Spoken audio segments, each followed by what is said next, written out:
अस्सलाम वालेकुम। Cap 1 lecture 91 start करते हैं जी। आज हम इंशाल्लाह स्टार्ट करने जा रहे हैं स्टेटमेंट ऑफ कैश फ्लोज। अच्छा, आप लोगों को उम्मीद है मिल गया होगा ये सफ़ा, नहीं तो मिल जाएगा। असल में आईकैप ने इस क्वेश्चन बैंक में जो 7 था, इसमें आईकैप के सोल्यूशन में गलती थी। वो गलती ये थी कि उन्होंने इस साल की WDPS में भी 210 ही ले लिया था, लेकिन वो सिर्फ गलती से लिया गया था। अगर आप आंसर निकालें तो वो 250 के साथ ही सही आंसर निकलता है। आंसर उनका सही था, लेकिन मैंने ये सोल्यूशन इसलिए बनाकर एक सफ़े पे आपको दे दिया है कि ये सोल्यूशन अब आपके फॉर्मेट के ऊपर बना हुआ है। ठीक है, जैसे बेसिक ईपीएस निकालनी है तो शेयर्स निकालने थे, तो वर्किंग माना हमने की कल क्लास में। WDPS के लिए हम यहाँ पे आए, हमने रैंकिंग की, रैंकिंग करके फिर WDPS निकाली। अगले साल में गए, अगले साल बेसिक ईपीएस निकालनी थी तो वर्किंग 3 इसके शेयर्स की अलग से की, लेकिन फिर साथ ही चूंकि राइट इशू आ गया था तो हमने बेसिक ईपीएस को रीस्टेट किया। डायल्यूटेड ईपीएस पे जब आए तो पहले WDPS निकालनी थी 22 की, उसके लिए इसकी अलग रैंकिंग की। जब WDPS 22 की निकल आई तो फिर 21 की डायल्यूटेड ईपीएस को रीस्टेट किया। वो रीस्टेट करते हुए देखो यहाँ पर ये शेयर्स रीस्टेट हुए हैं 58, बस यहाँ पर भी, यानी कि वो 64 हो गए हैं, यानी 210/64.49। इससे अब रीस्टेटेड ईपीएस बेसिक निकली है ना, तो यही वाली 210/64.49 वाली ही 3.26 जो है, यही डायल्यूटेड ईपीएस जो है ये रीस्टेटमेंट में इस्तेमाल होनी थी। ठीक है ना, इनके ऊपर आपने रीस्टेटमेंट का वो इफेक्ट नहीं लगाना होता, ये इन्हीं के ऊपर लगाना है जो पहले से इस तरह से पड़े हुए थे राइट शेयर, इनके ऊपर लगाते हैं। बहरहाल ये सोल्यूशन अब आप देखेंगे इंशाल्लाह सेल्फ एक्सप्लेनेटरी ही होगा। जिस तरतीब पे हम सवाल करते हैं उसी तरतीब के ऊपर सॉल्व हुआ है, वर्किंग की तरतीब भी वही है। इंशाल्लाह ये मसला हल हो जाएगा। बाकी फिर आज एक्स्ट्रा क्लास नहीं है, आज आप लोगों की एक्स्ट्रा क्लास टेक्स्ट की है, तो टाइम वो अनाउंस कर देंगे या कर दिया होगा। 145 से 225 तक है, और फिर उसके बाद ऑनवर्ड दूसरा भी है, शायद आपका ये 120 पर। तो कल इंशाल्लाह फिर हम FAR 1 की एक्स्ट्रा क्लास रख लेंगे, लेकिन उसमें यही हम MCQs वगैरह आपको पता करते हैं। आज हमारा फोकस जो होगा वो कैश फ्लो का एक सवाल मुकम्मल करने के ऊपर है। इसके अंदर बहुत सारी लॉजिक्स आपको समझ नहीं भी आएंगी, लेकिन हमारा चूंकि फोकस इस वक्त है फॉर्मेट बनाना और एक सवाल पूरा करना, तो बहुत सारी चीज़ें सीख भी लेंगे, लेकिन कुछ चीज़ें जो है वो पेंडिंग भी जाएंगी। फिर आपको होमवर्क में दूंगा सवाल एक आधा मजीद, क्लास वर्क वाला सवाल करके होमवर्क वाला सवाल भी आपने करना है लाजमी।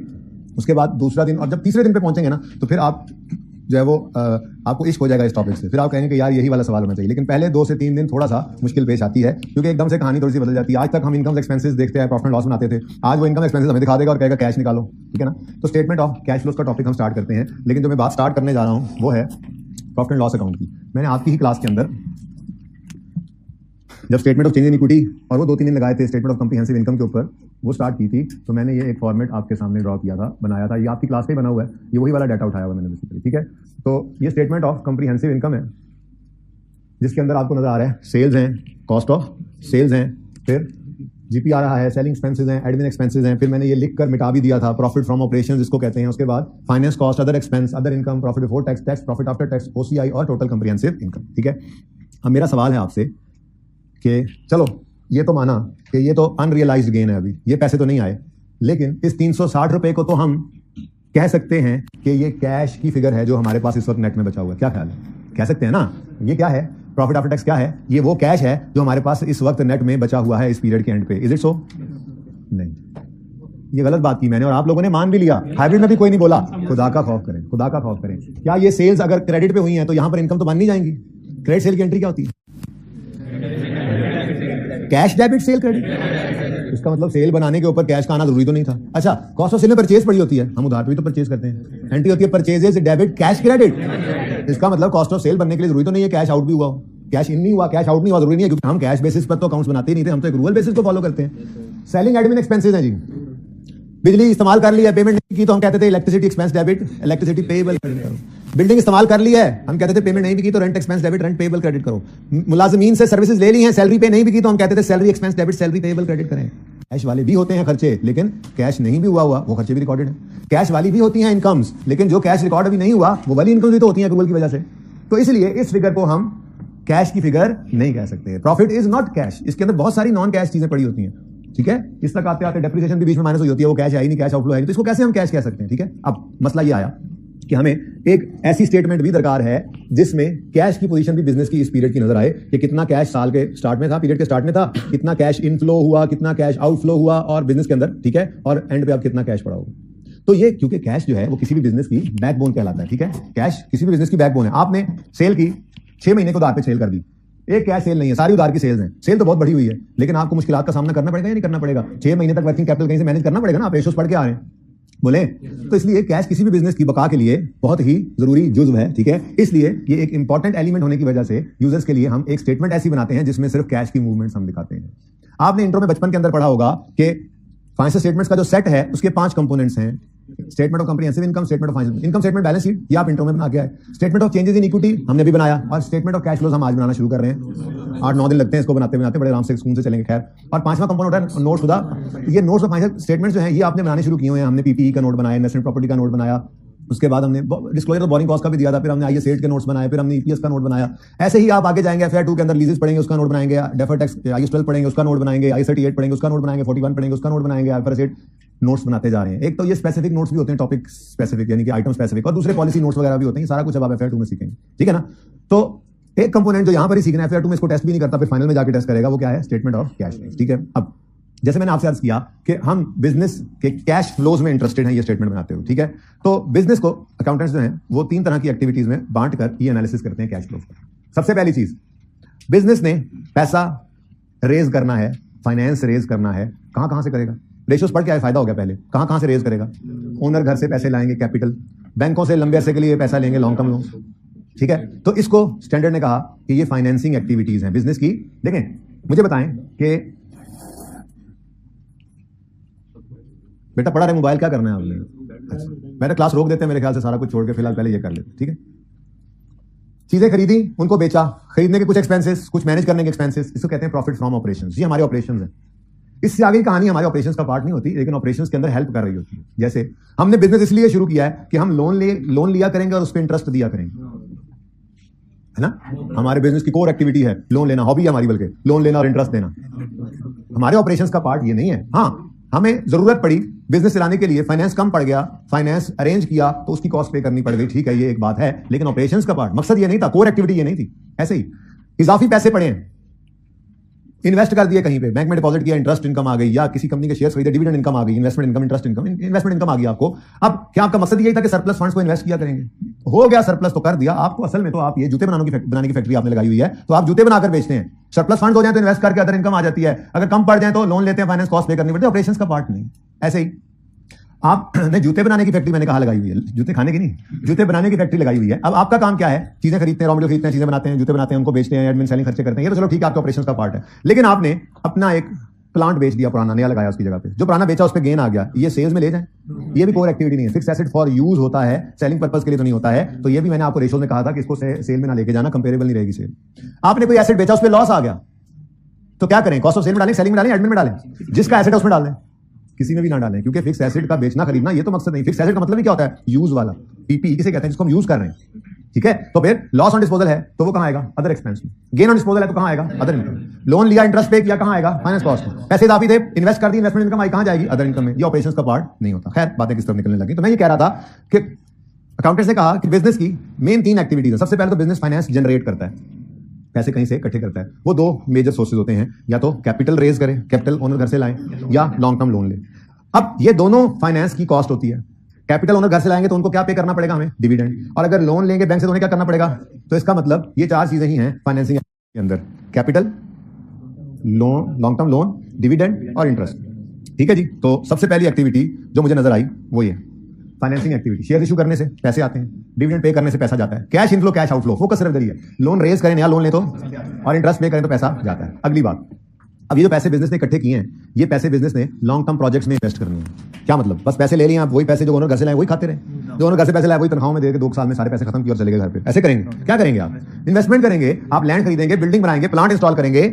लॉन्ग टर्म लोन्स और लॉन्ग टर्म एसेट्स में आप इन्वेस्टमेंट करते हैं। तो पैसे आने के बाद जो अगला काम आप कर रहे होते हैं वो होती है इन्वेस्टिंग एक्टिविटीज, ठीक है। इन्वेस्टिंग एक्टिविटी में क्या करते हैं आप? लॉन्ग टर्म एसेट्स परचेज करते हैं, प्रॉपर्टी, प्लांट, इक्विपमेंट वगैरह वगैरह, ठीक है। लॉन्ग टर्म एसेट बिकते भी हैं कभी कभी बेचने पड़ जाते हैं, यूज करते हुए बेच भी देते हैं हम, ठीक है। पैसा इजाफी पड़ा था, इन्वेस्ट कर दिया कहीं पे, इंटरेस्ट रिसीव किया, या पैसा इजाफी पड़ा था, शेयर्स खरीद लिए किसी का, डिविडेंड आ गया, इन्वेस्टमेंट इनकम रिसीव, ठीक है। तो ये सारी क्या एक्टिविटीज कहलाएंगी? इन्वेस्टिंग। जी बेटा आपने जो 2 करोड़ रुपए का प्लांट खरीद के इंस्टॉल किया है, तो ये क्या आपने बिजनेस में इन्वेस्टमेंट नहीं कर रखी? तो जब वो पुराना हो जाएगा तो बिकेगा, तो ये क्या कैश नहीं आएगा इस पे? उसको किस एक्टिविटी में डालें? फाइनेंसिंग में डाल दें। इन्वेस्टिंग एक्टिविटी क्या मतलब? इन्वेस्टमेंट नहीं कर रहे। इन्वेस्टिंग एक्टिविटी का मतलब है कि ये इस इन्वेस्टमेंट से रिलेटेड कैश फ्लोज है। ऐसे तो फिर आपने जो इन्वेस्ट किया है पैसा, ठीक है, जब लॉन्ग टर्म इन्वेस्टमेंट होती है तो उनमें जो एडिशन होता है वो भी यहां पे आएगा, नई इन्वेस्टमेंट खरीदनी है फिर तो कैश। इन्वेस्टिंग एक्टिविटी की ब्रैकेट में आने वाला कैश इनफ्लो आउटफ्लो यहां शो होना है। इन्वेस्टिंग एक्टिविटी का मतलब जो आपने इन्वेस्टमेंट की, कहां की? पीपीई खरीदा हुआ था, अच्छा जी वो आप बेच दिया है, बेचने पर कैश आया है तो वो भी यहीं पे आएगा, खरीदने पर कैश गया है वो भी यहीं पे आएगा, समझो, ठीक है।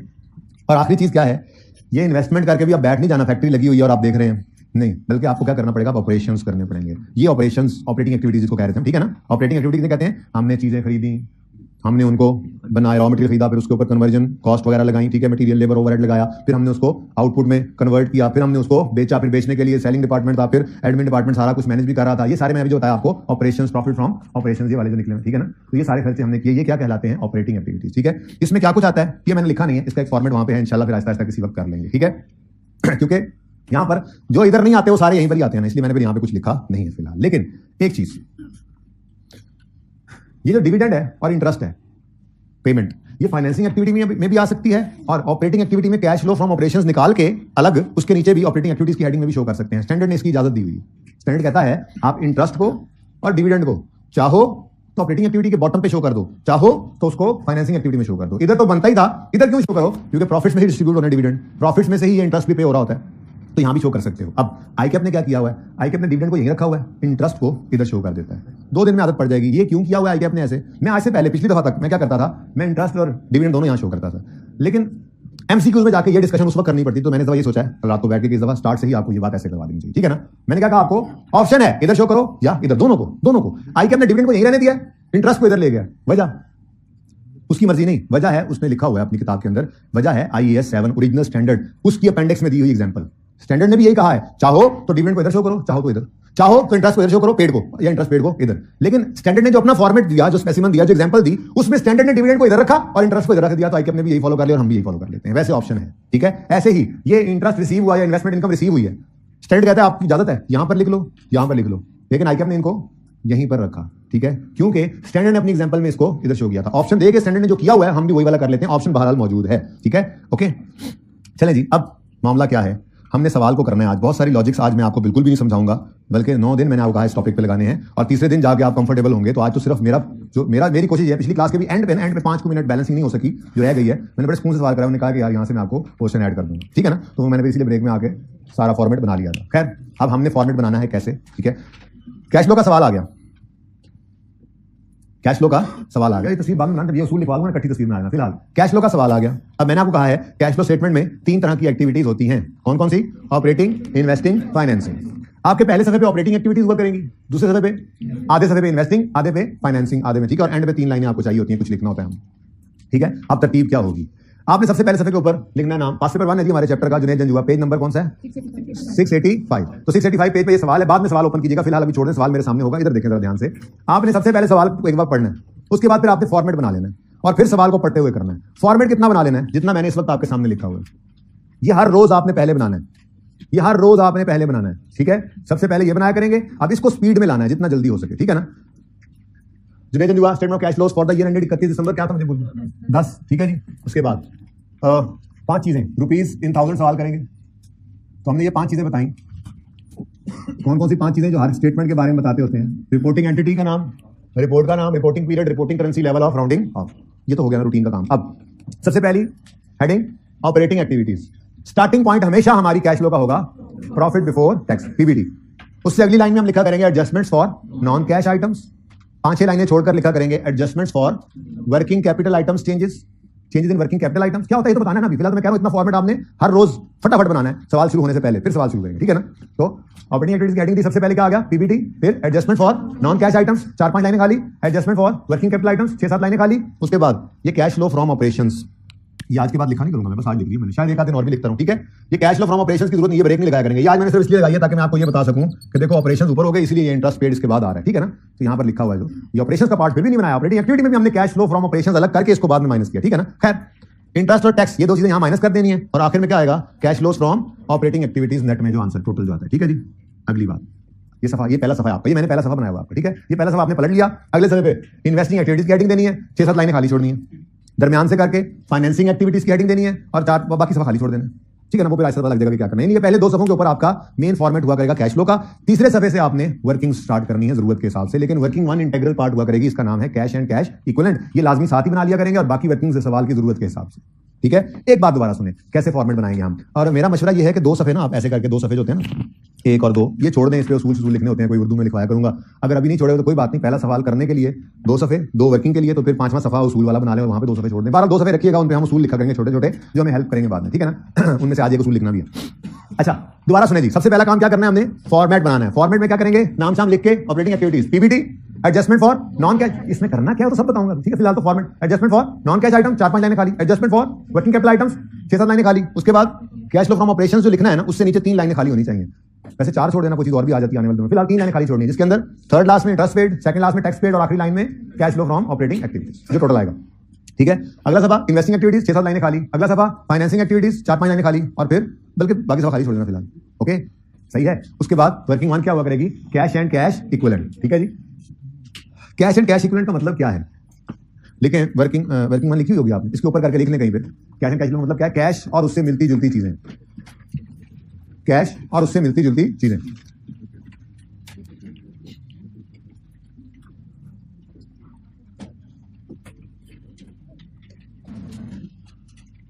जी कैश और उससे मिलती जुलती चीजें क्या होती हैं, कैश खुद होता है, कैश तो बिल्कुल कैश से मिलती जुलती चीज ही है ना। अच्छा नहीं जी, cash in hand, cash at bank, cash in hand, cash at bank, और शॉर्ट टर्म इन्वेस्टमेंट्स, ये वो इन्वेस्टमेंट्स होती हैं जो रेडिली कन्वर्टेबल इनटू कैश है। क्या मतलब, मुझे अगर अभी बिजली का बिल आया ना और सुबह उसकी आखिरी डेट है, तो मेरे पास एक ऐसी शॉर्ट टर्म इन्वेस्टमेंट पड़ी है जिसको मैं अभी कन्वर्ट करके बिल जमा करवा सकता हूं, रेडिली कन्वर्टेबल। जी आप रेडिली नहीं हो, कोई कैसे डेटर भी आ जाता है, यहाँ है, मैं जो कह रहा हूं वो कर लो। शॉर्ट टर्म इन्वेस्टमेंट मतलब लाइक प्राइस बॉन्ड्स, ठीक है ना, मिसाल के तौर पे, जो आप किसी भी वक्त जाके चेंज कराएं, बैंकिंग टाइम में जाके चेंज करा लें, चेंज करा के आप वो पेमेंट वो यूज कर सकते हैं, ठीक है ना। वैसे तो शॉर्ट टर्म इन्वेस्टमेंट्स आई के अपनी तारीख के अंदर हमेशा लिखा हुआ आता रहा है, और उसको आपने कैश एंड कैश इक्विवेलेंट ही कहा है। एक दफा सिर्फ आई के आपने ऐसा किया कि यूं लिख दिया, शॉर्ट टर्म इन्वेस्टमेंट लेट से 50 रुपए हैं, उसमें से 30 रुपए रेडिली कन्वर्टेबल इनटू कैश हैं, और बाकी जरा थोड़ा टाइम ले जाती हैं, तो यहां पर फिर 30 रुपए लेने से बाकी नहीं लेने थे, तो वो इंशाल्लाह जब सवाल आएगा उसको भी देख लेंगे। फिलहाल तो खामोशी केस के अंदर शॉर्ट टर्म इन्वेस्टमेंट्स क्या होती हैं, कैश एंड कैश इक्विवेलेंट। अगली बात जो आपको हजम नहीं होगी और मैंने डिस्कस भी नहीं करनी है, क्योंकि ये कैश एंड कैश इक्विवेलेंट के ऊपर भी एग्जांपल्स किताब में भी मौजूद हैं, वक्त आने पे समझा भी दूंगा, फिलहाल नहीं। फिलहाल सिर्फ आज क्या फोकस है, ये इतना जो मैंने क्लारा हुआ है इसको मैंने समेटना है आज। एक सवाल आपको करवा के घर भेजना, उसके बाद फिर रोज इस तरह से सवाल करना है, 1 इंच आगे पीछे नहीं होंगे हम अपनी तरतीब से, और कॉन्सेप्ट फिर रोज बढ़ते जाएंगे, लॉजिक्स बढ़ती जाएंगी, क्योंकि फॉर्मेट के ऊपर हमारा काबू दूसरे दिन तक आ चुका होगा, ठीक है ना। इसलिए आज कुछ बातें कम समझाऊंगा माजरत के साथ। अच्छा अब कैश एंड कैश इक्विवेलेंट में सिर्फ ये वाला कैश नहीं जो हमारा आने वाला या हमारे पास पड़ा या आने वाला, सिर्फ ये कैश नहीं देखना होता, बल्कि कैश एंड कैश इक्विवेलेंट में बिल्कुल ऐसे ही जैसे रेडी इन्वेस्टमेंट है, बिल्कुल ऐसे ही ऑन डिमांड जो पेमेंट्स हमने करनी होती हैं वो भी इसके अंदर रखनी है। वो 2 ही होती हैं आपके सिलेबस के हिसाब से, शॉर्ट टर्म लोन, ऐसे शॉर्ट टर्म लोन जो ऑन डिमांड पे करने हैं, खामोश है तो हम सबको ये अज्यूम करेंगे, और बैंक ओवरड्राफ्ट। बैंक ओवरड्राफ्ट क्या होता था, आपने किसी के आपने चेक लिख के दे दिया, बैंक ने आपके यहाँ पे पेमेंट कर दी, आपको किसी से पैसे आए तो उसी अकाउंट में आए, तो वो ऐसे मैंने कहा था बैलेंस फ्लक्चुएट करता रहता है, वो जब बैलेंस खड़ा हुआ है वो ऑन डिमांड, क्या मतलब, वो तो अगली पेमेंट आनी है तो उसने पे होना है, तो वो भी बिल्कुल इस तरह से ही है जैसे। तो ये 2 चीजें लायबिलिटी नेचर की भी यहां पर आती हैं, एक है शॉर्ट टर्म लोन और दूसरा है बैंक ओवरड्राफ्ट, बैंक ओडी और शॉर्ट टर्म लोन्स, ठीक है जी। ये 5 चीजें बच्चे के अंदर आती नहीं है, कभी एक आती है इनमें से, कभी वो मैक्सिमम हो तो 2 आ जाती हैं, लेकिन हमने आज फॉर्मेट सारा बना लिया है ताकि मैक्सिमम बाउंड्री हमारे पास हो। 90% तो हम कह सके अब काबू है, फिर इसके अलावा कोई आ जाएगी तो देख लेंगे, ठीक है। तो ये एसिड्स पॉजिटिव आते हैं, इस तरह ना करना भाई, इनमें से कोई ना कोई आना है, अभी मैं फॉर्मेट ये बस आपको समझाने के लिए ऐसे कर रहा हूं, ठीक है। ये पॉजिटिव आ गए और ये नेगेटिव वाले क्या होंगे, इसमें से माइनस हो जाएंगे, और इनको नेट करने से कैश एंड कैश इक्विवेलेंट आ जाएगा, ओपनिंग भी और क्लोजिंग भी, ठीक है जी। तो सही है, तो अभी तक की डिस्कशन फॉर्मेट बनेगा, ऑपरेटिंग एक्टिविटीज पहले सफे के ऊपर सारे पे रहनी है, ऑपरेटिंग एक्टिविटीज से पीबीटी से स्टार्ट करोगे, adjustment for non cash, adjustment for working capital, नीचे 2 चीजें, less interest paid, less tax paid. पहले मैं डिविडेंड पेड भी यहां करता था, लास्ट अटेम्प्ट तक भी है वो भी सही, लेकिन इस बार चेंज कर दिया, पिछली बार वाला बैठा हो तो ये ना कहना, ठीक है, चेंज कर, मतलब हर बार कुछ ना कुछ चेंज तो करता ही है, इसलिए चेंज किया कि फिर एमसीक्यूज करवाते हो ये समझाना पड़ता था, तो पहली बार ही समझ लिया हमने आज पहले दिन, ठीक है ना। अच्छा उसके बाद इन्वेस्टिंग, अगले सफे इन्वेस्टिंग एक्टिविटीज, आधा सफा खाली, फाइनेंसिंग एक्टिविटीज बाकी सफा खाली, डन। वर्किंग 1 सिर्फ हेडिंग देनी है, कैश एंड कैश इक्विवेलेंट, पागलों की तरह ये सारे लिख नहीं लेने, इनमें जो आया करेगा वो इधर लिखा करेंगे, ये इंशाल्लाह कल से बेहतर हो जाएगी तरतीब। आज तो मैंने ये सारी चीजें लिखी कि आज आप एक बार लिख लें ये सारा कुछ, ताकि आपको पता हो कि इसमें क्या कुछ आ सकता है नॉर्मली, ओके। उसके बाद जरूरत के हिसाब से लेजर्स हैं, ये मैंने टाइम फारिग था तो मैंने लेजर बना दिए, बच्चे अभी नहीं आए तो मैंने कहा चलो यार कुछ लेजर बना ले, जितनी जगह थी हो सकता है इतने इस्तेमाल हो सकता है इतने होते, आपने ऐसे नहीं करना, आपने जरूरत के हिसाब से जैसे पढ़ती जाए आपने लेजर ओपन करते जाना, ठीक है, ओके। अब कैश फ्लो स्टेटमेंट बनाने के लिए सबसे पहला उसूल वो ये है, पहले सुन लो, बैलेंस शीट के हर आइटम को हमने, जो सवाल में बैलेंस शीट देगा ना, उसके हर आइटम को हमने यहां पहुंचाना है अपने सवाल के सॉल्यूशन में, ठीक है ना। अब वो तीन तरह की चीजें होंगी, यानी कि वो सारी बैलेंस शीट जो है वो 3 जगहों के ऊपर आकर समाएगी। एक इलाका है लेजर्स, दूसरा इलाका है कैश एंड कैश इक्विवेलेंट, और तीसरा इलाका है वर्किंग कैपिटल आइटम वाली चेंजेस वाला, ठीक है। तो सही है, ऊपर पहले जगह कोई नहीं, ये भी ऊपर जा रहा है, एडजस्टमेंट फॉर वर्किंग कैपिटल, बल्कि चेंजेस इन सही लिखा हो, adjustment for changes in working capital item, अच्छा जी, तो मैंने क्या अर्ज किया आपको कि हमारी सारी बैलेंस शीट में से जितने आइटम्स भी हैं वो सारे उठा लेने हमने, ठीक है, और वो या तो इधर नजर आएंगे, कैसे नजर आएंगे वो तो मैंने भी बताना है अभी आपको, या वो इधर नजर आएंगे या वो इधर नजर आएंगे, ठीक है। अब कौन सी चीज लेजर्स में जाएगी, कौन सी चीज कैश एंड कैश में जाएगी, कौन सी चीज इधर जाएगी, ये भी सीखना है। तो working cash and cash equivalent में तो वो चीजें जाएंगी जो आपको नजर आ रही हैं, आपके सामने है। कैश होगा, बैंक होगा, उसके बाद शॉर्ट टर्म इन्वेस्टमेंट होगी, कोई बैंक ओवरड्राफ्ट होगा, कोई शॉर्ट टर्म लोन होगा, तो वो वर्किंग वन में चले जाएंगे, ठीक है। उसके बाद वर्किंग कैपिटल के नाम से आप वाकिफ हैं थोड़ा बहुत। वर्किंग कैपिटल आपको समझाया था क्या होता है, current assets minus current liabilities को कहते हैं वर्किंग कैपिटल, ठीक है। अच्छा, हम वर्किंग कैपिटल ना तो हमने रेशियोज में निकाला था ना हम यहां पे निकाल रहे हैं, वहां पे भी वर्किंग कैपिटल आइटम्स की रेशियोज ली थी। कौन से आइटम्स थे? डेटर, क्रेडिटर, इन्वेंट्री, यही मेन थे, ठीक है। यहां पे भी वर्किंग कैपिटल आइटम्स पकड़ रहे हैं। वर्किंग कैपिटल आइटम्स के अंदर करंट एसेट्स होते हैं और current liability. Working capital items किन्हें कहते हैं? वर्किंग कैपिटल किसे कहते हैं? Current asset minus current liabilities को। इसका मतलब वर्किंग कैपिटल आइटम्स क्या हुए? करंट एसेट्स और करंट लायबिलिटीज। इसका मतलब कैश एंड कैश इक्विवेलेंट तो वर्किंग वन में चला गया, जो बाकी बच गए डेटर, क्रेडिटर, इन्वेंट्री, एक्रूवल्स, प्रीपेमेंट्स, ये करंट एसेट करंट लायबिलिटी होते हैं ना। एक्रूवल्स, प्रीपेमेंट्स भी एसेट लायबिलिटी होते हैं ना, बोलो, ये सारे कहां चले जाएंगे? वर्किंग कैपिटल चेंजेस में। तो फिर लेजर्स के लिए क्या बचा? लेजर्स के लिए क्या बचा? बाकी सारा जान लेजर के लिए बचा ही पड़ा है। फिक्स्ड एसेट सारे, नॉन करंट एसेट सारा, कैपिटल, लॉन्ग टर्म लोन, बाकी सारा कुछ कहां जाएगा? तो तीन ही चीजें हैं, ठीक है। तो पहला उसूल जो हमने लिखना है वो ये है। उसूलों वाला सफा एक अलग रखिएगा, जहां भी लिखें वहां पर वो और उससे अगला सफा, वो दो सफे खाली रहे, वहां पे छोटे मोटे उसूल लिखा करेंगे हम, ठीक है ना। तो पहला उसूल, बैलेंस शीट के हर आइटम का लेजर बनाएंगे। लो, मैंने अभी बात की और मैं मुकर भी गया। बैलेंस शीट के हर आइटम का लेजर बनाएंगे सिवाय कैश एंड कैश इक्विवेलेंट जो वर्किंग वन में जाता है, और वर्किंग कैपिटल आइटम्स यानी करंट एसेट और करंट लायबिलिटीज वो कहां जाते हैं? Operating activities. तो पहला उसूल लिखें। अच्छा, उससे अगली बात जो है इधर देखो, वो क्या है? वो ये है, लेकिन हम इंटरेस्ट और टैक्स का लेजर लाजमी बनाएंगे, लेकिन ये जब बनाना पड़ेगा तब देखेंगे, फिलहाल मैंने छुपा दिया। तो उसूल लिखें और इसके नीचे एक लाइन छोड़िएगा। उसूल लिखने के बाद एक लाइन छोड़िएगा, कल ये उसूल पूरा करूंगा मैं इंशाअल्लाह, ठीक है। लिखा वही मिटाऊंगा कल, फिलहाल तो इतना काफी है, क्योंकि आज ना इंटरेस्ट है हमारे सवाल में ना टैक्स है, सुकून है। अगर होता तो वो चाहे current asset, current tax payable current liability होता है, इंटरेस्ट पेएबल करंट लायबिलिटी होता है, लेकिन उसका लेजर लाजमी बनाते हैं। ये लिखा हुआ है यहाँ पे, छोड़ो इसको फिलहाल। इधर हम बैलेंस शीट के हर आइटम का लेजर बनाएंगे सिवाय कैश एंड कैश इक्विवेलेंट के, इनका लेजर नहीं बनेगा। ये कहां जाएंगे? वर्किंग वन में। और वर्किंग कैपिटल आइटम्स के, इनका भी लेजर नहीं बनाएंगे। ये कहां जाएंगे? ऑपरेटिंग एक्टिविटीज में, अपने इलाके में, ठीक है। डन हो गया? चलो फिर अब कर लेते हैं ये काम। ये लिख लिया अगर उसूल तो। जिन्हें तस्वीर बनानी आप बना सकते हैं, मैंने मना नहीं किया हुआ। अच्छा, अब बैलेंस शीट ओपन करें और वो बैलेंस शीट को नजर डालकर देखें। बैलेंस शीट के अंदर आपको ये तीन तरह की चीजें नजर आएंगी, या कैश एंड कैश इक्विवेलेंट नजर आएंगे, या करंट एसेट करंट लायबिलिटी नजर आएंगे, या इनके अलावा और भी बहुत सारी चीजें होंगी। तो यही तीन चीजें हैं, तीन तरह की चीजें हैं। हमने हर आइटम को इन तीन में से कहीं ना कहीं पहुंचाना है, कोई चौथी जगह कोई नहीं है। करें शुरू? चलें। अब मेरी ये चाहत होगी कि आप लोग स्टेप बाय स्टेप मेरे साथ चलें। मैं रुकता रहूंगा, मुझे कोई जल्दी नहीं। आज सवाल पूरा नहीं होगा, मैं कल दोबारा ओपन कर लूंगा, आगे पहले नोट कर लूंगा, खैर है, मुझे कोई जल्दी नहीं है। लेकिन मैं आप लोगों को समझाना चाह रहा हूं, ये मेरा ज्यादा इस वक्त मेरा फोकस इसके ऊपर है, ठीक है। तो ये कुछ स्टार्स लगे हुए नजर आ रहे हैं आपको, ये येलो हुए आइटम नजर देखें, ये कौन कौन से हैं? Account receivable current asset, inventory current asset, prepaid insurance current asset, office supply stationery, ये स्टॉक ऑफ स्टेशनरी, ये भी क्या है? Current asset. Account payable current liability, wages payable, account payable creditors, ठीक है। तो ये स्टार वाले कौन से हैं? स्टार वाले कौन से हैं? वर्किंग कैपिटल आइटम्स, ठीक है। उसके अलावा कैश है working one, long term investment ledger, land ledger, building ledger, इसका कैपिटल लेजर, इक्विपमेंट लेजर, इसका capital ledger, working capital items. Short term loan working one, long term loan ledger, capital ledger, थोड़े ledger, ऐसे ही laser आप कहते किसके बनेंगे? समझ आ गई बात की? अच्छा, अब कल से जब सवाल करेंगे ना हम, तो कल से सवाल करते हुए हमने यहां से तरतीब से पकड़ना है इसको, ठीक है भाई। यार टाइम पे नहीं आओ तो फिर पीछे बैठ जाया करो यार, साथ हो जाओ यार, सारी क्लास को डिस्टर्ब करते हो।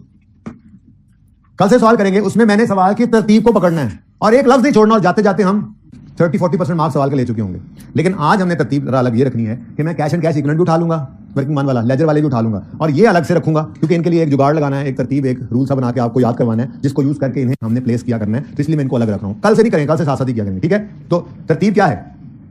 बैलेंस शीट पढ़ते जाएंगे, ये बैलेंस शीट है by the way, balance sheet पढ़ते जाएंगे और जहां का जो आइटम है वहां पे उसको पहुंचाते जाएंगे, ठीक है। अब ये जरा ध्यान से देख लिया करना, ओपनिंग ये है, क्लोजिंग ये है।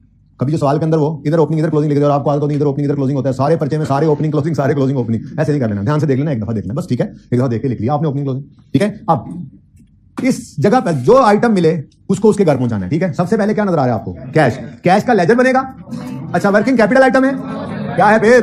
ओ, तो कैश ओपनिंग बताओ, ओपनिंग 32, क्लोजिंग। भाई साथ साथ नोट ना करें, मेरी ये चाहत है कि आप 2 मिनट सिर्फ रुक जाएं और ये सारा कुछ मुझे पोस्ट करवाएं, फिर मैं 1 मिनट रुकूंगा और आप सारा फिर पोस्ट कर लेना, ठीक है। ओके, नेक्स्ट आगे बढ़े, तरतीब से चले, तरतीब से नेक्स्ट। अकाउंट रिसीवेबल, इसको जरा हमने वेट पे डाला हुआ है, ठीक है, लेजर नहीं बनेगा, डेटर है। वर्किंग कैपिटल आइटम है ना, वर्किंग वन में जाना है ना, इसका लेजर बनना है, क्या करना है वो तो भी बताया नहीं, तो स्टार्स हैं हमारे आज के, ठीक है, इनको बाद में देखते हैं। Stars next, long term investment, हाँ ये जाएगा वर्किंग वन में। इन्वेस्टमेंट मैच हो रहा है, अच्छा तो फिर लॉन्ग टर्म इन्वेस्टमेंट का क्या बनेगा, लॉन्ग टर्म इन्वेस्टमेंट। अब ये ध्यान कर लेना जरा लेजर बनाते हुए, एसेट है कि लायबिलिटी है, एसेट है बोलो, तो फिर ओपनिंग डेबिट साइड पे आएगा कितना बताओ सवाल से देखकर, ओपनिंग है 170 बेटा, और क्लोजिंग, बस ये काम करना है, ठीक है, साथ मत करें प्लीज, अभी फॉर्मेट बनाई जा रहा है। Next, inventory star, prepayment star, office supplies star, इनको अलग से देखते हैं, कल से अलग नहीं करना, कल से तरतीब चलते हुए इसको भी सीख लेंगे ना, जब तो फिर तरतीब से चला करेंगे। Next, land work brought down, ये उन्होंने कर रखा है, हम सिर्फ रीडू कर रहे हैं चीजें जी। क्लोजिंग 18, मुश्किल काम तो नहीं, ओपनिंग क्लोजिंग लिखे जा रहे हैं बस, ठीक है। आगे बिल्डिंग है उसकी डेप्रिसिएशन, इक्विपमेंट है उसकी डेप्रिसिएशन है, इधर बना लेते हैं जरा इकट्ठे रहेंगे। बिल्डिंग, अच्छा अक्यूमुलेशन अलग है, तो मतलब बिल्डिंग किस पे बन रही है, कॉस्ट पे, और इसकी अक्यूमुलेशन अलग है। सुभान अल्लाह, ये फिर आ गया, आगे 16 जी बताएं, ओपनिंग कॉस्ट कितनी है, हाँ 2300 को एक बच्चा बता दे और प्लीज सही से बता दे, क्यों खजल गया होता है आप लोगों ने। क्लोजिंग 2800, ये जिसने 2800 बोला कौन है, बस यही बोलेगा अभी फिगर, ठीक है, ओके। अक्यूमुलेटेड एक्शन को ओपनिंग बताओ, 720 इधर लिख लूं, ये ध्यान रखना है, ठीक है। नेचर देख लो, ये क्रेडिट नेचर का अकाउंट है, इसको ओपनिंग क्रेडिट साइड पे आएगा, खामोशी से इधर ध्यान रखें, ठीक है जी। ब्रॉट डाउन 890, 720, इसको एक चेक भी करता रहे बंदा, और कैरी डाउन 890। नेक्स्ट क्या है जी, नेक्स्ट है इक्विपमेंट, ये है 1150 और 1200 ओपनिंग क्लोजिंग, और इसकी डेप्रिसिएशन 350 और 380। तो इक्विपमेंट कॉस्ट आ गई, ओपनिंग बताएं जी 1150, क्लोजिंग किसकी, अक्यूमुलेटेड डेप्रिसिएशन, ये इक्विपमेंट की बात हो रही है, 350 ओपनिंग और 300 तुसी क्लोजिंग। उसके बाद एसेट्स खत्म, लायबिलिटी साइड पे आए तो ये दोनों तो स्टार्स हैं, करंट लायबिलिटी स्टार्स हैं, वर्किंग कैपिटल आइटम्स हैं, हम क्यों कह करंट लायबिलिटीज को जी। Short term loans ledger, working capital item, अच्छा वर्किंग यूं बोलो ना, कैश एंड क्या, वर्किंग तो मैं मिक्स हो गया, मुझे लगा वर्किंग वन कह रहे हो आप, ओ सॉरी वर्किंग कैपिटल कह रहे हो, अच्छा जी वर्किंग वन है, शॉर्ट टर्म लोन है, तो ये पड़ा जी। ओपनिंग 580 और क्लोजिंग भी 580 है मेरे ख्याल से, चलो इत्तेफाक ही है जी, ये चेंज नहीं हो रहा सर, चेंज हो गया होगा फिर इत्तेफाक से सेम आ गया होगा, अच्छा बाकी कुछ भी नहीं है, ये क्रॉस नहीं लगाने पर्चे में नहीं है, बस नहीं है, तो मैंने वैसे आपको बता दिया कि ये आ सकते हैं, और कोई चीज है नहीं सवाल के अंदर, ठीक है। Next, long term loan, yes sir नहीं, कहां जाएगा, ledger long term loan, yes sir, yes sir, मैंने क्या करना है, ब्रॉट डाउन 1160, कैरी डाउन 985, बस यहां पे आपको ग्रिप होनी चाहिए, जो कुछ आपने पढ़ी हुई अकाउंटिंग आज तक उस पे, इस टॉपिक में क्या मतलब, आपको ये पता होना चाहिए कि अक्यूमुलेटेड डेप्ट अकाउंट के अंदर चार नॉर्मल चीजें क्या हो सकती हैं, इधर ओपनिंग होता है तो इधर डेप्ट एक्सपेंस, इधर डिस्पोजल इधर क्लोजिंग। आपको ये पता होना चाहिए कि लोन का अगर अकाउंट है तो कैश इस तरफ आ रहा है तो मतलब लोन और आया है, कैश इस तरफ आ रहा है तो मतलब लोन रीपे किया है, इतनी को अकाउंटिंग तो आपको आनी चाहिए, इतनी तो आती भी है अल्हम्दुलिल्लाह, ठीक है। नेक्स्ट को रह तो नहीं गया, कैपिटल तुम रह गए हो, हमने तुम्हारे लिए बड़ी सी जगह छोड़ी हुई है, कैपिटल। आज वाला सवाल वो सवाल है जो आपने इंट्रो में अकाउंटिंग पढ़ी हुई है, कैपिटल का अकाउंट बन रहा है, हालांकि अब आपको ऐसा सवाल नहीं आएगा, आपको share capital, retain earning, given surplus, ये अलग अलग शेयर प्रीमियम, ये अलग अलग अकाउंट्स होंगे आपके पास, आप इनके अलग अलग लेजर्स ओपन करेंगे इंशाल्लाह, और ये काम हमने करके वैसे भी देखा हुआ है, हमें पता है दोनों में फर्क क्या होता है, ये मैंने पिछली क्लास में ओपन किया था। हम आजकल इस तरह से काम करते हैं, शेयर कैपिटल अलग, रिटेन अर्निंग्स अलग, गिवन सरप्लस अलग, वगैरह वगैरह, ठीक है। लेकिन आपने पुराने जमाने में ये किया था, आज वाले सवाल में यही है, कैपिटल का एक अकाउंट है, इसी में ओपनिंग, इसी में कैश, इसी में प्रॉफिट, इसी में ड्रॉइंग्स, इसी में क्लोजिंग। लेकिन कल से ऐसा नहीं होगा, कल या परसों से ऐसे अकाउंट होंगे, शेयर कैपिटल अलग होगा, रिटेन अर्निंग्स अलग होगा, प्रॉफिट्स इधर आया करेंगे, डिविडेंड वगैरह इधर आया करेंगे, और घर से आने वाला पैसा सिर्फ इधर आया करेगा। लेकिन ये अभी नहीं, अभी तो आप पहला दिन है ना, आज तो लास्ट ड्रॉइंग्स भी देखेंगे आप वो नहीं आता, अच्छा जी।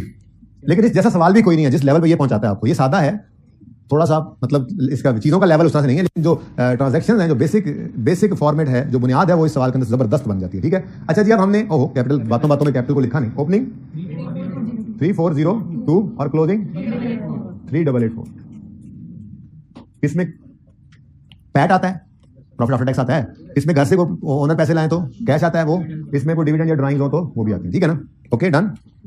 लो जी, सारी बैलेंस शीट पोस्ट हो गई, मोहम्मद बख्शा रह कौन गए, स्टार्स, मोहम्मद बख्शा स्टार्स रह गए हैं। अब इन स्टार्स सब के सब ने कहां जाना है, वर्किंग कैपिटल आइटम्स।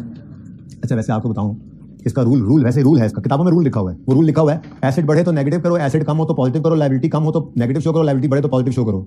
मतलब ये जितनी बार मैंने याद किया बचपन में, मुझे भूल जाता था अगली बार के लिए, अगली बार बोलोगे मैं फिर उलट बोल दूंगा। इसके लिए हमें भी उस्तादों ने एक तरीका सिखाया था, वो हम आपको भी सिखा रहे हैं। ज्ञान है ना, नस्ल दर नस्ल बढ़ता चला जा रहा है, आगे आगे जाता जा रहा है, ठीक है ना। तो एक तरीका है, इसके पीछे लॉजिक भी है, इसके पीछे कॉन्सेप्ट भी है, लेकिन आज नहीं है। आज सिर्फ आर्ट सीखेंगे, साइंस इंशाल्लाह, ठीक है ना। तो जुगाड़ है एक, जिससे आपको बगैर ये रूल याद किए कि एसिड बढ़ेगा तो कैश फ्लो में नेगेटिव, एसिड कम होगा तो कैश फ्लो में पॉजिटिव, लायबिलिटी बढ़ेगी तो कैश फ्लो में ये मिक्स हो जाते हैं। जो मर्जी कर लो, अगली बार में मिक्स हो जाएगा। किसमें यार, एक तो याद होता कम से कम, ठीक है ना। तो दूसरे को उल्टा लेते, तो उस तरफ नहीं जाते हम। बड़ा ही आसान सा तरीका है, जरा मुश्किल लगेगा लेकिन कल से ही आदत पड़ जाएगी। हमने क्या लेना है, change in working capital items. क्या लेना है जी, change in working capital item. Change का मतलब क्या है, ओपनिंग से क्लोजिंग की तरफ आते हुए क्या चेंज आया, ठीक है। अब हमारे पास सबसे पहले क्या है, 104 डेटर है, अकाउंट रिसीवेबल, जो यहां लिखा होगा लफ्ज वही लिखेंगे, वैसे है डेटर ना। अब बड़ा आसान सा तरीका है, ये वो अकाउंटिंग है जो आपको आती है। आई बेट, जैसे मैं पूछ सकता हूं अब्दुल्ला भाई, अगर कभी कोई एसिड बढ़े तो क्या करते हैं हम, अब्दुल्ला भाई को बताने में डेबिट करते हैं। सोच के बताया अल्लाह का जी बेटा। अगर कोई लायबिलिटी बढ़े तो हम क्या करते हैं, क्रेडिट। अच्छा, एनको वाले पढ़ान, अच्छा नहीं हो तुम, अच्छा जी सुने, आप बताएं, अगर किसी लायबिलिटी में कमी आए तो क्या करते हैं, डेबिट। अच्छा, ब्लू कपड़ों वाले भाई, अगर कोई एसिड कम हो जाए तो क्या करते हैं। यार इतनी अकाउंटिंग सारी क्लास को आती है, इतनी को अकाउंटिंग आपकी मुझे चाहिए, ठीक है, बस इतनी को अकाउंटिंग चाहिए मुझे। ये वाले नंबर आपके पास मुफ्त आने को तैयार हैं। कैसे, अब इधर देखिएगा प्लीज प्लीज प्लीज, इतनी अकाउंटिंग सबको आती है, ओके। डेटर्स के मामले में देख रहे हैं हम, ओपनिंग से क्लोजिंग की तरफ आते हुए चेंज आया है कितना, 176 का चेंज है। बड़े हैं डेटर्स या कम हुए हैं, डेटर्स बढ़े हैं। मैंने यहां पे आकर लिखा अकाउंट रिसीवेबल। क्या, एक मिनट यार, साथ साथ नहीं बोलो प्लीज, खामोश रहा करो, बच्चे डिस्टर्ब होते हैं। बाकी कुछ लोग हैं तो बोलते रहते हैं, चुप रहा करें। अकाउंट रिसीवेबल, अच्छा ये डेटर है, ठीक है ना, नाम वही लिखा है, सवाल में लिखा हुआ था। अब 100 कितना 76, 176 से डेटर्स बढ़े हैं। डेटर से एसिड है कि लायबिलिटी, एसिड बढ़े तो डेबिट या क्रेडिट। मैंने यहां पे निक्का सारा करके लिखा डेबिट, और बना रहे हैं कैश फ्लो। इसका दूसरा इंपैक्ट कैश पे डालना है। अब अगर ये डेबिट है तो कैश को कर दो क्रेडिट। क्रेडिट मतलब कम, 176 से लो, ये आपका 0.5 या 1 नंबर जो इस एडजस्टमेंट का था वो मिल गया। सवाल पढ़ते पढ़ते मिल जाया करेगा, ठीक है। एक आध दिन में ये डेबिट क्रेडिट लिखना छोड़ देंगे, सिर्फ ये लिखा करेंगे ट्रेड से। एक आध दिन नहीं, 2 दिन बाद जब ये याद हो जाएगा, ठीक है। अभी आप साथ साथ नहीं कर रहे, ओके, मेरी मर्जी, यही तो कह रहा हूं। डेटर इंक्रीज हो तो इतनी देर से मैं क्या खप रहा था कि ये जुगाड़ है फिलहाल, वैसे लॉजिक है लेकिन फिलहाल जुगाड़ है। क्या, ओपनिंग से क्लोजिंग तक जाते हुए डेटर बढ़ा है, तो डेटर बढ़ने पर डेटर क्या होता है, डेबिट। दूसरा इंपैक्ट आप कैश के ऊपर डाल दो, वो क्या है, क्रेडिट। बस काम तो फिलहाल करो। Next next next next, inventory. Inventory 200 से 424 पर चली गई, इन्वेंट्री बढ़ गई। इन्वेंट्री क्या है, एसिड है। प्लीज यार साथ साथ नहीं, इन्वेंट्री क्या है, एसिड है। एसिड बढ़े तो दूसरा इंपैक्ट कैश पे डालोगे तो हो जाएगा। अब ये मुफ्त के नंबर लो, लॉजिक्स भी आ जाएंगे इंशाल्लाह। 224, ठीक है। मैं भी रुकूंगा, ये काम आप खुद करेंगे, 2 मिनट में वेट करूंगा, ठीक है। नेक्स्ट, कितने कैसी प्रीपेड इंश्योरेंस, क्या लायबिलिटी एसिड है, ये भी एसिड है। अच्छा, 36 से 24 हो गया, एसिड कम हो गया, ये भी देख लें। अच्छा है, तो प्रीपेड इंश्योरेंस एक एसिड है, लेकिन आज क्या हो गया है, कम हो गया है। तो एसिड कम हो तो दूसरा इंपैक्ट कैश को क्या डाल दो, आसान है ना काम, लॉजिक तो आ जाएगी। देखो मुफ्त के नंबर तो आए, और ये काम सवाल करते करते हम साथ ही कर लिया करेंगे। ये नंबर हमें 30-40% सवाल के अंदर ही मिल जाया करेंगे, सवाल पढ़ते पढ़ते जब फॉर्मेट बना के आगे हम सवाल पढ़ रहे हैं, ठीक है जी। कितना, 12 पॉजिटिव। नेक्स्ट, ऑफिस सप्लाईज, ये भी एसिड है क्योंकि एसिड नजर आ रहा है, तो स्टॉक ऑफ ऑफिस सप्लाईज होगा ना, ठीक है। ये 7 से 14 बढ़ गए, ये एसिड्स बढ़ गए, तो ऑफिस सप्लाईज बढ़ी है, मतलब डेबिट। तो दूसरा इंपैक्ट कैश को, ये एक आध दिन कल तो लिखेंगे, लेकिन परसों से ये कैश लिखना छोड़ देंगे, सिर्फ ये लिखेंगे, और उसके एक दिन बाद ये भी लिखना छोड़ देंगे, फिर जबानी किया करेंगे, ठीक है। पर एग्जामिनर को नहीं बताना कि हमने ये जुगाड़ लगाया होगा, ठीक है जी। बोलें 7 नेगेटिव, कोई जरूरत नहीं इसको बताने की, बस खुद ये चाहिए प्लस माइनस सही किया हमने, बस ठीक है। नेक्स्ट, ओह बस अब आगे आए, 2 स्टार भी बाकी हैं, लायबिलिटीज के 2 स्टार बाकी हैं। अकाउंट पेएबल लायबिलिटी है, क्रेडिटर्स 263 से 158 पे आ गए, लायबिलिटी कम हो गई, लायबिलिटी। अच्छा नाम क्या है इसका, अकाउंट पेएबल, क्रेडिटर ना लिखना, फिर अकाउंट पेएबल ही लिखो, ठीक है, अकाउंट्स पेएबल। अच्छा लायबिलिटी क्या हो रही है, कम हो रही है, लायबिलिटी कम हो तो डेबिट, लायबिलिटी कम हो तो क्रेडिट नहीं होती, लायबिलिटी कम हो तो डेबिट। दूसरा इंपैक्ट कैश को डाल दो, कितने से लो, कोई जरूरत नहीं हमें, हम क्यों रूल याद करें, हम तो रूल याद नहीं करेंगे, इतनी अकाउंटिंग में आती है, डेबिट क्रेडिट, दूसरा इंपैक्ट कैश को डाल देते हैं, और 100% सही एरर फ्री तरीका है, ठीक है। लॉजिक बता दूंगा फिर किसी वक्त। वेजेस पेएबल लायबिलिटी है, 24 से 40 पर आई, लायबिलिटी बढ़ गई, नाम तो लिखवाओ पहले। वेजेस पेएबल लायबिलिटी है, बढ़ी है, लायबिलिटी बढ़े तो क्रेडिट, दूसरा इंपैक्ट कैश को कर दो, कितने से 16 पॉजिटिव। यानी अगर ये 12 नंबर का सवाल था तो 5 आपके आ भी गए, कितने से काम से, ठीक है, बस 7 बाकी रह गए। चलें जी, अब ये काम उधर ही तस्वीर रखें, ये इधर ही रखें। आप लोग अब बुक्स पे जाएं अपनी, मैं आपको एक नहीं, अब चूंकि मैंने ये काम भी करवा दिया, 2 मिनट पूरे दे रहा हूं। इन 2 मिनटों में आपने ये सारा जो नहीं, जिन्होंने साथ नोट किया उनकी मर्जी है, जिन्होंने नहीं किया वो समझो ये सवाल कर लेंगे। अभी क्या करेंगे, जो बैलेंसेस जहां जाने वहां पहुंचाएंगे, लेकिन जब वर्किंग कैपिटल वाला है तो उसको साथ साथ यहां पे पहुंचाते रहो, ठीक है। 2 मिनट आपके पास है, आप पार्ट 2 शुरू कर लें तब तक।